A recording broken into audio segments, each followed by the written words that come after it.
My name is Kian Alvarez Abarte. And this is the recitation of duration of penalties. Arresto minor, 1 day to 30 days.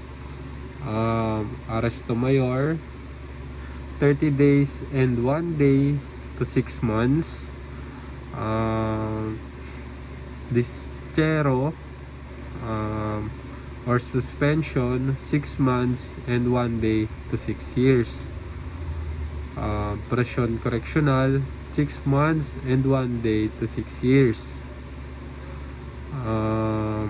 Presyon mayor, 6 years and 1 day to 12 years. Reclusion temporal, 12 years and 1 day to 20 years. Reclusion perpetua, 20 years and 1 day to 40 years.